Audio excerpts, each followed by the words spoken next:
I think the problem sometimes is that many folks who live a modern suburban life like I do feel like old fashioned skills are not for them, that those skills are reserved for a different type of lifestyle. But with a few tips and systems in place, anyone can reap the money saving and life enriching benefits of old fashioned skills. Now, when I'm talking about utilizing old fashioned skills as a way of saving money, I'm not talking about returning to a different time. I am wildly grateful for what our modern lives have to offer. But modern convenience comes at a cost, a monetary cost that can drain our bank accounts and a cost to our health, communities, and beyond. So, yes, it is true that old fashioned skills aren't convenient. They definitely require more time and hands on effort, but they have stood the test of time and pay back in dividends both in our bank accounts and lives. One way that I like to incorporate the money saving benefits of old fashioned and heirloom skills at home is by growing my own food or sourcing food locally. Now, I do understand that starting a garden can be expensive, but the investment pays for itself in time. So, a few ways that I save money on gardening and food is by starting my vegetable plants and herbs from seeds and saving seeds when I can, growing food that is native to the area, and only growing what I'll actually eat. Now, if money, space, or experience is limited, I always recommend starting with herbs. They are so expensive in the store, but they cost next to nothing to grow. Now, for foods that I can't grow or raise, like eggs, for example, I source from local folks. I pay $5 a dozen for farm fresh eggs from a local woman, which may be a little bit more expensive than some eggs in the grocery store, but the quality of these eggs exceeds anything you can find in the store. And I try to buy seasonal local produce, or at least buy seasonal produce from the grocery store. But no matter where or how you source your food, one of the old fashioned skills that will save you the most money is learning how to cook from scratch. Making food and the decisions we have to make around cooking are budget decisions that affect us on a day to day basis. But cooking from scratch can really reduce how much money you spend. I do understand that in our very busy modern lives, it can be difficult to cook 3 meals a day from scratch. That is not unbeknownst to me.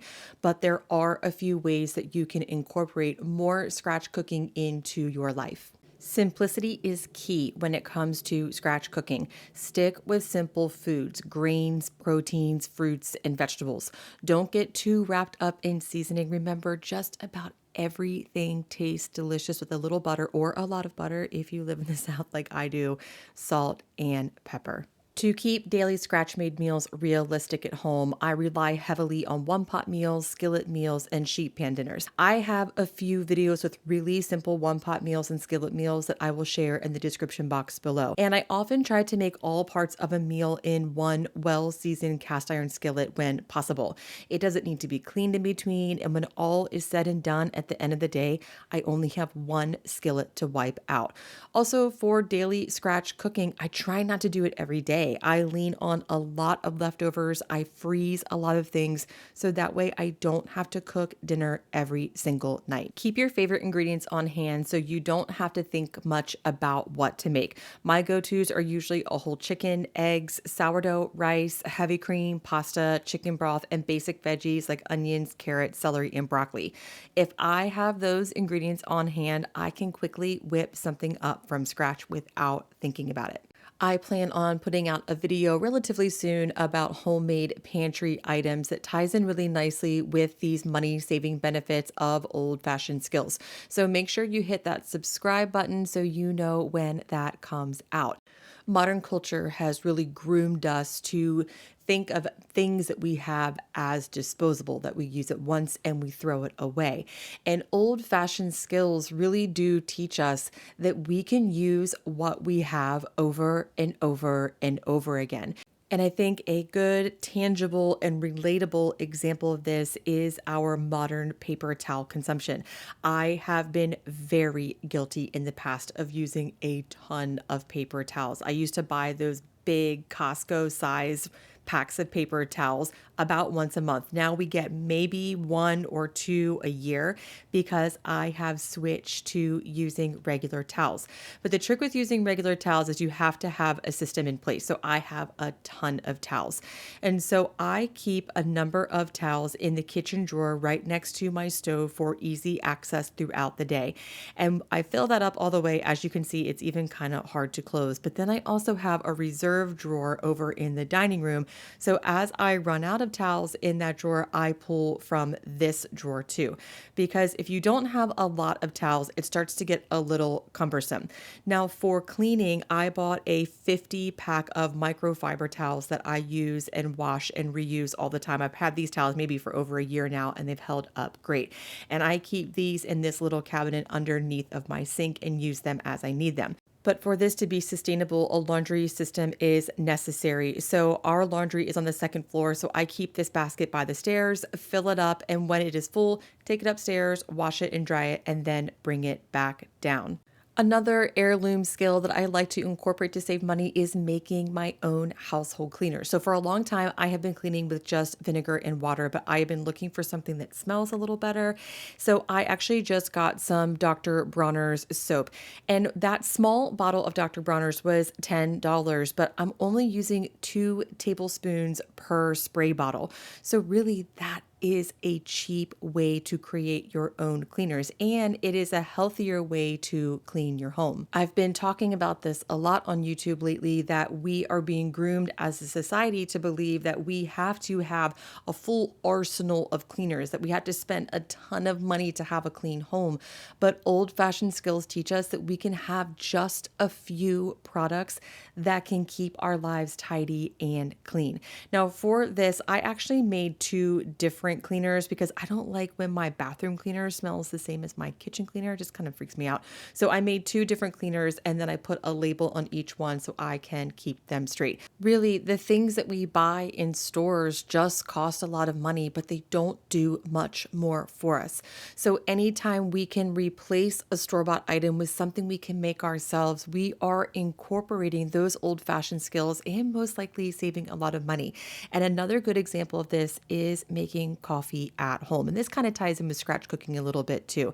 Recently, I had an appointment, and I had this like weird window of time where I had 45 minutes between dropping my daughter off at school and then going to an appointment. So I stopped at Starbucks, and it was $9 to get just a little latte. When it comes to coffee, you don't have to have expensive coffee to make good coffee. Not always, but often good coffee is about the process. So find a coffee bean you enjoy drinking and learn how to make coffee you love. For instance, you don't have to use espresso beans to make espresso. Espresso is a process. I use regular old Lavazza coffee beans that I get from Amazon. I'll leave a link for those in the description box. They make great espresso. You don't have to have fancy creamers because you can make your own creamers at home. It's super simple. So explore recipes and avenues for making coffee that you love. And that is a really great way to tie in this idea of scratch cooking and making things at home through old-fashioned methods and saving money. Last up on my list of old-fashioned skills for saving money is baking your own bread. And if you've watched anything I've published on YouTube, you probably knew this was one of my tips. Much of the bread found in stores is completely void of nutrition other than what is required by law for them to add into it. But when you make bread at home, it is full of nutrition, especially if you're milling your own flour. Now, I do not think you have to mill your own flour to make nutritious bread. I think if you're making bread at home, you are doing a great job, but it does happen to be true that fresh milled flour does contain more nutrients. And when we eat more nutrient dense food, like whole grains, for example, we stay fuller longer, we might eat a little bit less, and we might save a little bit of money in the long run. Now, I do understand that making your own bread requires some time. What I like about sourdough is you can fit it into one day or split it up into many days depending on what your schedule needs. I am making a same day sourdough bread. I have this recipe over on my blog at moonandmagnolia.com. I'll leave that in the description box below. But what's nice about this is from start to finish in one day, you can have a loaf of bread. And because it's made in one day and not cold proof, it isn't very sour. So if you're a little sensitive to that sour flavor, it's a great way to have a pretty neutral bread. This one I made with half kamut and half hard white wheat, so it tasted really good. I think it's actually the best fresh mill bread I have made yet. If you are new to baking bread or if you're just exploring it as a possibility, it can seem a little overwhelming and intimidating to think that you have to now fit this into your schedule. And I do want to reassure you that there are ways you can work this into your schedule. I like to make a lot of bread at one time and freeze it. You can cold proof your dough for 3 to 5 days. You can even freeze your dough. So there are a lot of ways you can work this into your schedule. And I have a lot of those resources on YouTube and on my blog. So I will leave links for those in the description box if you want to check them out. Of course, time is a luxury, and I know we can't all fit all of these things into our lives all of the time, but even just working a few of these in when you can really help save money and also enrich your life. These old-fashioned skills are fun to learn, they're fun to grow, and they're also fun to pass on to our friends and family. I hope you found these tips inspiring and useful. If you want more inspiration like this, be sure to sign up for the email list. I'll leave a link for that below. When you sign up, I will send you all of my blogs, tutorials, videos, and more directly to your inbox. Thank you so much for stopping by today, and I will see you again next time.